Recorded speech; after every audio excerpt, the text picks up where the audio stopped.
नमस्कार, ये है बीबीसी राजस्थान और मैं अहमद पाठक स्वागत करता हूं आपका हमारी स्पेशल रिपोर्ट में। राजस्थान में विधानसभा उपचुनाव को लेकर अब पार्टियों ने भी जोड़ तोड़ की राजनीति शुरू कर दी है। देखा जाए तो एक और जहां भारतीय जनता पार्टी अपना पूरा दमखम लगा रही है, तो वहीं कांग्रेस ने भी अपनी खोई हुई शक्ति वापस लाने के लिए पूरी ताकत झोंक दी है। दूसरी ओर भारत आदिवासी पार्टी ने भी अपने प्रत्याशी घोषित करके बाजी मार ली है। अब भारत आदिवासी पार्टी गठबंधन को लेकर कांग्रेस पर दबाव बना रही है। इस मामले में भारत आदिवासी पार्टी के सांसद राजकुमार रोत ने कहा कि कांग्रेस पार्टी यदि इंडिया गठबंधन के तहत चुनाव लड़ना चाहती है तो कांग्रेस को 84 और सलूम्बर विधानसभा क्षेत्र से चुनाव लड़ना नहीं चाहिए और उनके बदले भारत आदिवासी पार्टी अन्य सीटों को कांग्रेस के लिए छोड़ देगी। उन्होंने कहा कि भारत आदिवासी पार्टी ने अपने प्रत्याशी सलूम्बर और 84 विधानसभा क्षेत्र में घोषित कर दिए हैं और यदि कांग्रेस यहां अपने प्रत्याशी घोषित नहीं करती है तो भारत आदिवासी पार्टी देवली उनियारा टोंक में अपने प्रत्याशी नहीं उतारेगी। अब देखना यह होगा कि कांग्रेस इस गठबंधन को करने के लिए क्या सलूम्बर और 84 क्षेत्र से अपने प्रत्याशी नहीं उतारने का निर्णय लेती है या सभी जगह अपने प्रत्याशी उतारती है। यदि कांग्रेस गठबंधन के साथ जाती है तो भारत आदिवासी पार्टी अपनी शर्तों पर चुनाव लड़ेगी और अगर यह गठबंधन नहीं होता है तो सभी सीटों पर त्रिकोणीय मुकाबला देखने को मिलेगा। ऐसे में जीत किसकी होगी यह कहना बड़ा मुश्किल हो जाएगा। तो राजनीति की इस चौसर में जहां हर तरफ दांव खेले जा रहे हैं तो वहीं अब भारत आदिवासी पार्टी के प्रत्याशी घोषित करने के बाद और गठबंधन की बोल कांग्रेस के पाले में डालने के बाद क्या स्थितियां बन रही हैं, इसको लेकर हम स्टूडियो में विशेष चर्चा करेंगे। हमारे साथ होंगे पत्रकार साथी सुभाष मेहता और किशन सेन। उनसे हम चर्चा करेंगे और जानेंगे कि अब आगे की क्या स्थिति होने वाली है। आज हमारे जो सिलेक्शन प्रणाली थी उस सिलेक्शन प्रणाली के तहत हमारे जो भी उम्मीदवार क्लियर हुए हैं और वो जाजम व्यवस्था है उसको सर्वमान्य करते हुए उनको वरीयता देते हुए हमने दोनों जगह कैंडिडेट पार्टी की तरफ से एज ए कैंडिडेट दे रखे हैं। गठबंधन की जो राजस्थान के अंदर चर्चा चल रही है तो गठबंधन में यही है कि हमने कहा है कांग्रेस को कि 84 और सलूम्बर दोनों सीटें छोड़ दे और हम लोग हमारा जो देवली उनियारा का चल रहा था वो लोग हम वहां पोस्टपोन करेंगे और इंडिया अलायंस के नाम से अगर छोड़ते हैं तो हम उनका स्वागत करेंगे। आपको इस पार्टी ने टिकट दी, इस पर क्या कहना चाहेंगे? सबसे पहले तो आपके चैनल को धन्यवाद जोहार। भारत आदिवासी पार्टी की जो सिलेक्शन प्रणाली है, हमारी जो व्यवस्था है उस व्यवस्था के अनुसार हमारा चयन हुआ है। तो आप चुनाव में किस मुद्दे पर उतरेंगे मैदान में? चुनाव में हम हमारे जो विशेष मुद्दा जो रहेगा, शिक्षा पे हम लोग फोकस करेंगे, स्वास्थ्य पे और बिजली, सड़क, पानी, ये सब चीजें रहेगी। और जो यहाँ की जो मूलभूत सुविधाएं हैं इस क्षेत्र की 84 की उस चीजों पे हम काम करेंगे। और विशेष करके हमारे यहाँ पर जो आरक्षण का जो मुद्दा है, हक अधिकार का जो मुद्दा है, यहाँ के जो विशेष अधिकार है उस पर हम बात रखेंगे और उसके लिए हम पहले से भी काम करते आए हैं और मौका मिलेगा विधानसभा में जाकर के तो हम डट के उस पर भी वहां जाकर के अपना जो मुख्य बात है उसको रखेंगे जाके। तो अभी हमारे साथ में है किशन जी सेन जो वरिष्ठ पत्रकार हैं और ग्राउंड लेवल पर काम करते हैं, भारत आदिवासी पार्टी को भी बहुत करीब से जानते हैं और अभी जो राजनीतिक माहौल चल रहा है उसको भी करीब से ये देखते हैं। तो आइए इनसे चर्चा करते हैं और जानते हैं कि अभी जो उपचुनाव को लेकर के राजनीतिक हालात बन रहे हैं उसमें आगे क्या स्थिति होने वाली है। तो किशन जी, आपका स्वागत है हमारे स्टूडियो में और हम आपसे जानना चाहेंगे कि अभी जैसे बाप पार्टी ने तो अपने प्रत्याशी घोषित कर दिए हैं, वहीं कांग्रेस से गठबंधन को लेकर के उन्होंने गेंद भी कांग्रेस के पाले में डाल दी है कि कांग्रेस 84 और सलूम्बर से अपने प्रत्याशी नहीं उतारे तो गठबंधन हम कर सकते हैं। तो अब आप आगे क्या देखते हैं कि क्या होने वाला है या इसको लेकर के और क्या आगे की स्थितियां रहने वाली है? देखिए, राजकुमार रोत ने जो कांग्रेस के पाले के अंदर में जो गेंद डाली है वो राजकुमार रोत का ये कोई पहला इमोशनल कार्ड नहीं है।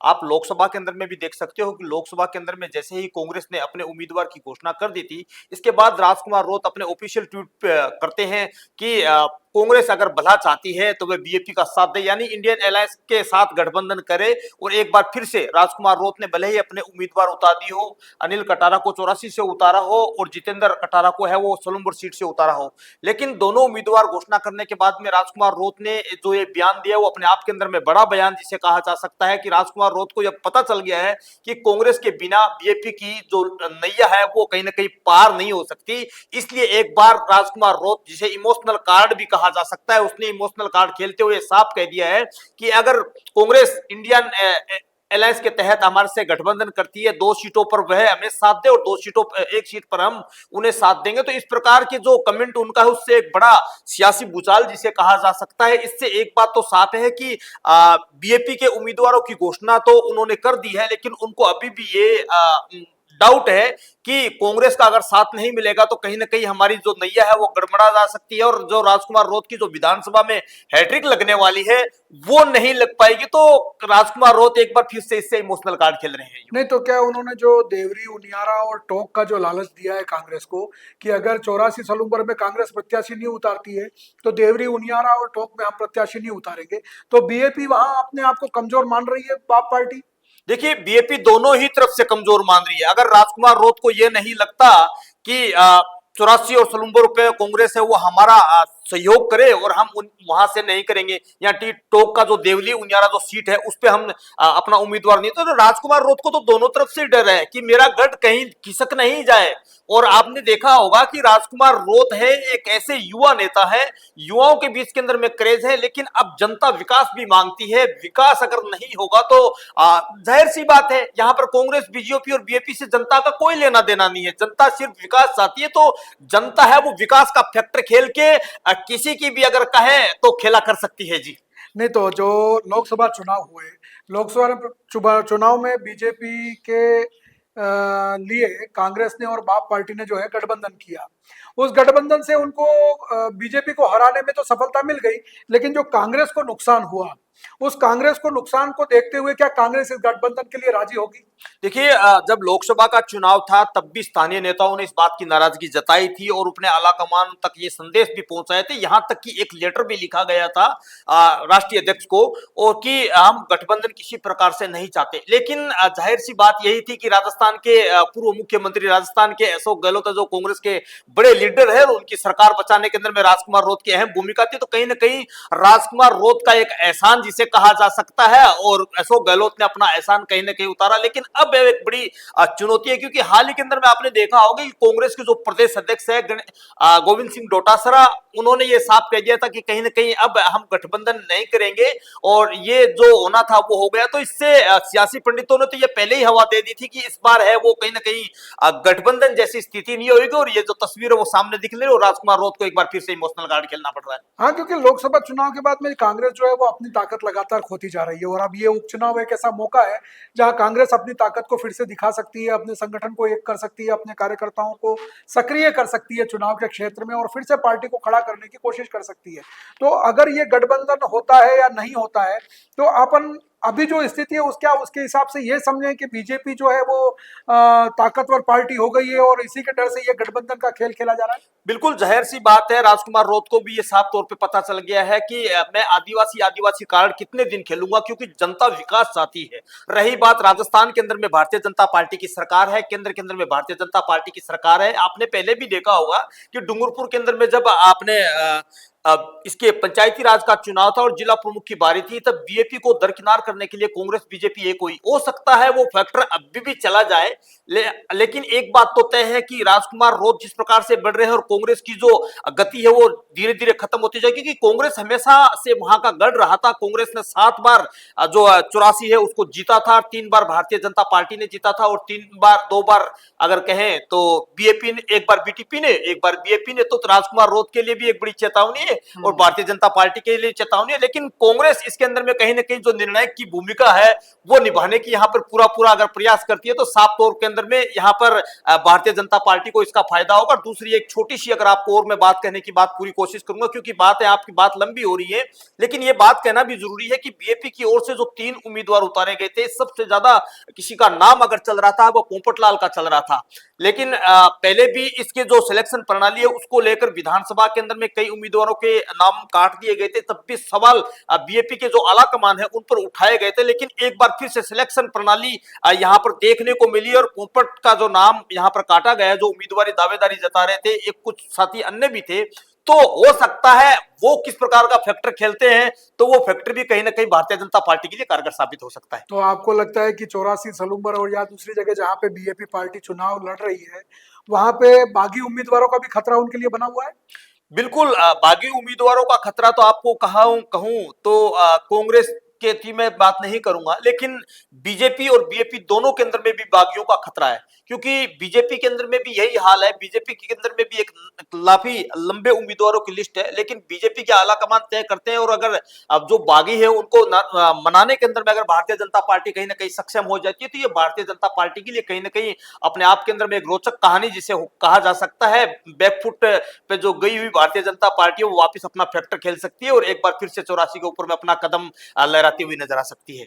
तो जैसा कि राजनीति में कहा जाता है कि न कोई परमानेंट शत्रु होता है और ना ही कोई परमानेंट मित्र होता है, तो अभी जो राजनीतिक खेल चल रहा है बड़ा ही सरगर्मी वाला है, और जैसे जैसे दिन पास में आते जाएंगे, 13 नवंबर को वहां पे चुनाव है, उपचुनाव है, और उसको लेकर के जैसे जैसे करीब होते जाएंगे हम, वैसे वैसे ये राजनीतिक परिदृश्य बदलते जाएंगे।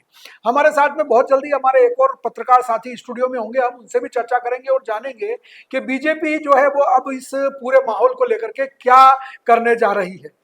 तो अब हमारे साथ स्टूडियो में है वरिष्ठ पत्रकार सुभाष जी मेहता, जो लंबे समय से राजनीतिक क्षेत्र को कवर करते आए हैं।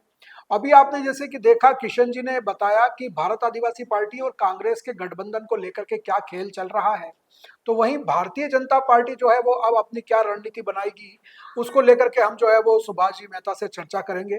तो सुभाष जी, स्वागत है आपका हमारे स्टूडियो में। और जैसा कि अभी जो राजनीतिक हालात बन रहे हैं उपचुनाव को लेकर के, भारत आदिवासी पार्टी ने जहां अपने प्रत्याशी घोषित कर दिए हैं, वहीं गठबंधन को लेकर के उन्होंने बोल जो है वो कांग्रेस के पाले में डाल दी है। अब ये इन दिनों को खेल है, तो एक तरफ से देखा जा रहा है कि भारत आदिवासी पार्टी कहीं ना कहीं अपने आप को कमजोर मान रही है, इसलिए वो गठबंधन करना चाह रही है। तो भारतीय जनता पार्टी जो है वो अब इसको लेकर के क्या रणनीति बनाने वाली है और क्या होने वाला है? आपको बताते हैं हेमंत जी कि जब ये भारत आदिवासी पार्टी का सम्मेलन हुआ था उसमें 3 नाम घोषित किए गए थे कि 3 नाम चल रहे हैं चर्चा में। उसमें सर्वप्रथम एक पोपटलाल नाम का व्यक्ति था, वो सब टॉप पे चल रहे थे, लेकिन उसके स्थान पर दूसरे जो चल रहे अनिल कटारा को उसका नाम अब घोषित कर दिया गया है। तो अब देखना, बाप पार्टी में भी देखना होगा कि जब ये नाम घोषित हो गया है उसके बाद में क्या समीकरण बैठते हैं। तो भारतीय जनता पार्टी की पूरी नजर बाप पार्टी की जो रणनीति है उस पर बनी रहेगी, और वो चाहेगी किसी भी तरह से जो उलटफेर हुआ है उसको लेकर उस पर नजर बनी हुई है। और भारतीय जनता पार्टी देख रही है कि ये वोट किस करोड़ बैठता है। उसके बाद में अंतिम समय में अपने आप भारतीय जनता पार्टी का मानना है कि अंतिम समय में अपना प्रत्याशी घोषित किया जाए, उससे पहले जो भी हो। लेकिन लगता यही है कि भारतीय जनता पार्टी जहाँ चुनाव लड़ेगी क्योंकि एक फिक्स है, लेकिन कांग्रेस पार्टी का यहाँ चुनाव लड़ना है नहीं लड़ना है ये गठबंधन पर निर्भर करता है, क्योंकि बाप पार्टी ने अपना प्रत्याशी घोषित कर दिया है। उन्होंने स्वतंत्र रूप से अपने बिना चर्चा किए कांग्रेस के साथ में अपना प्रत्याशी घोषित कर दिया, और जो बॉल है वो कांग्रेस पार्टी के पाले में डाल दी है।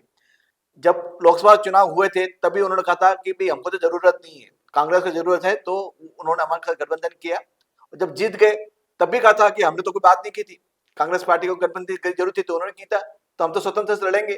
तो बाप पार्टी का शुरू से अपना स्वतंत्र विचार है कि हम अपने स्वतंत्र रूप से चुनाव लड़ेंगे, यदि गठबंधन करना है तो कांग्रेस का गठबंधन करना है, हमको जरूरत नहीं है। तो उसके चलते कांग्रेस और बाप पार्टी में ही ये कशमकश चल रही है। भारतीय जनता पार्टी का अपना स्वतंत्र विचार है, वो चुनाव लड़ेगी और पर दमखम लगाएगी। 13 नवंबर को मतदान होगा सभी उपचुनाव की सीटों के लिए, और 23 नवंबर को इसकी मतगणना होगी। तो कम से कम 8-10 दिन पहले तो प्रत्याशी जो है वो सामने आ ही जाएंगे, यानी दिवाली के बिल्कुल बाद में है नामांकन जो है वो शुरू हो जाएंगे। तो अभी जो समय बचा है, बहुत कम समय बचा है, तो बाप पार्टी तो प्रत्याशी घोषित कर चुकी है, और कांग्रेस अब गठबंधन में जाती है या नहीं जाती है, प्रत्याशियों की लिस्ट उस पर निर्भर करती है। भारतीय जनता पार्टी को प्रत्याशी घोषित करने चाहिए, क्या नाम चल रहे हैं, क्या चल रहा है कि कौन इस दृश्य में सामने आ रहा है कि कौन चुनाव लड़ सकता है? अभी पहला नाम चल रहा है वो जो पूर्व मंत्री हैं और 2 बार चुनाव लड़ चुके हैं, सुश्री कटारा का नाम चल रहा है। लेकिन उनकी वजह क्या है कि थोड़ा सा लॉस पॉइंट ये है कि वो 2 बार चुनाव हार चुके हैं। तो कहीं न कहीं जो नए दूसरे प्रत्याशी है उनका कहना है कि जब 2 बार चुनाव हार चुके हैं तो नए चेहरे को मौका दिया जाए, ये एक कशमकश चल रही है। वहीं भारतीय जनता पार्टी का कहना है कि वहां पर कोई मजबूत प्रत्याशी यदि होता है तो एक वागड़ के कद्दावर नेता है महेंद्र सिंह मालवीय, उनको भी चुनाव लड़ाया जा सकता है, एक संभावना बन रही है। लेकिन मुझे ऐसा नहीं लगता है कि 84 क्षेत्र में महेंद्र मालवीय के चुनाव लड़ेंगे, क्योंकि यह कहीं न कहीं उनका राजनीतिक भविष्य भी तय करेगा। तो मुझे लगता नहीं कि महेंद्र जी मालवीय के चुनाव लड़ेंगे। तो निश्चित रूप से डूंगरपुर का ही कोई नया चेहरा आ सकता है, या फिर एक बार फिर अंतिम बार सुशील कोटाल का मौका दे सकती है। और यदि दोनों में कोई नहीं होता, तो हो सकता है कि भारतीय जनता पार्टी कोई आरएसएस बैकग्राउंड से या किसी आदिवासी नेता को अपना नया प्रत्याशी घोषित करे, तो ये कोई आश्चर्यजनक नहीं होगा। सलूम्बर की तो बात अपन करते ही हैं, लेकिन जो 84 विधानसभा क्षेत्र है, वहां पे पिछली बार जो विधानसभा चुनाव हुआ था उसमें राजकुमार रोत जो है वो राजस्थान में दूसरे नंबर की लीड लेकर के जीते थे। और अब जो है वो बीजेपी अगर वहां पे नया चेहरा लाती है या बांसवाड़ा से किसी प्रत्याशी को वहां पे ले जा करके उतारती है, तो क्या उसको वो उतना सपोर्ट या वो चीज मिल पाएगी कि वो उस सीट को जीत सके? बिल्कुल सही सवाल किया आपने, क्योंकि 69,000 से अधिक वोटों से राजकुमार वोट जीते थे। 69,000 वोट को बांटना और अपने पक्ष में दूसरों लोगों का लाना, मतलब करीबन 80,000 वोट के लिए अपने पक्ष पर प्लस करती है। भाजपा के लिए बहुत कड़ी चुनौती है ये। 80,000 वोट को अपने पक्ष में लाना एक बहुत बड़ी चुनौती है। लोकसभा चुनाव में राजकुमार वोट जीते हैं, बड़े भारी मत से बहुमत से जीते हैं। अभी पूरा माहौल कांग्रेस के और बीजेपी के विरोध में है, और वहीं पूरा माहौल जो है वो बाप पार्टी के साथ में लगा हुआ है। तो निश्चित रूप से जो राजकुमार रोत का जो व्यक्तित्व है और बाप पार्टी का जो भी चल रहा जनाजा चल रहा है, तो कह सकते हैं कि भारतीय जनता पार्टी के लिए जहाँ कड़ी चुनौती है, मुख्यमंत्री और भजनलाल शर्मा और किस केंद्र में मोदी ने सरकार भले चेहरा बड़ा हो, लेकिन 84 ऐसा क्षेत्र है जो राजकुमार रोत का गढ़ है, भारतीय जनता पार्टी का भारत आदिवासी पार्टी का गढ़ है। तो निश्चित रूप से दोनों पार्टियों के लिए बड़ा संकट है, और कह सकते हैं कि अभी एज है जो पॉजिटिव है, वो बिल्कुल कहीं कहीं कह सकते हैं भारत आदिवासी पार्टी यहाँ कहीं कहीं एज बात करी है। पर्दे के पीछे जो चर्चाएं चल रही हैं, तो क्या भारतीय जनता पार्टी और भारत आदिवासी पार्टी के बीच में भी कहीं गठबंधन की कोई संभावना है?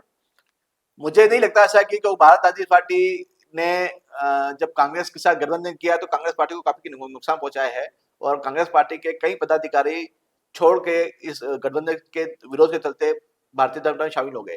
तो यदि भारतीय जनता पार्टी और भाजपा का गठबंधन होता है, तो निश्चित रूप से नुकसान भारतीय जनता पार्टी को होगा, क्योंकि इसका कोर वोट बैंक फिक्स होता है, वो कभी इधर उधर नहीं होता है। यदि गठबंधन होता है तो इसका नुकसान भाजपा को होगा, लेकिन मुझे लगता है कि भाजपा अपना गठबंधन भारत आदिवासी पार्टी से बिल्कुल नहीं करना चाहेगी।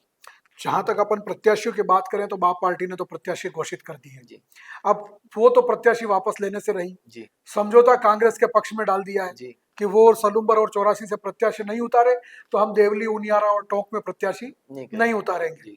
वहीं अगर अपन अब देखें कि टिकट को लेकर के सभी पार्टियों में दावेदार तो कई होंगे, टिकट तो किसी एक को ही मिलेगा, तो क्या आपको लगता है कि बागी उम्मीदवारों का भी इसमें कोई खेल होगा? ऐसा है कि जब भारत आदिवासी पार्टी और भारतीय जनता पार्टी का वोट बैंक एक फिक्स होता है, वो प्रत्याशी कोई भी हो, वहां पे एक वोट बैंक फिक्स है, वो उसी को भले वो कोई भी प्रत्याशी हो उसके मायने नहीं रखते हैं। लेकिन कांग्रेस पार्टी में कहीं ना कहीं ऐसा हो सकता है कि जहाँ पे व्यक्ति बड़ा होता है, पार्टी उसकी छोटी होती है, वहाँ पे बागी होने के आसार ज्यादा नजर आते हैं। लेकिन भारतीय जनता पार्टी एक संगठनात्मक रूप से मजबूत पार्टी है, और वहीं भारत आदिवासी पार्टी भी एक उसी प्रकार से चलती है।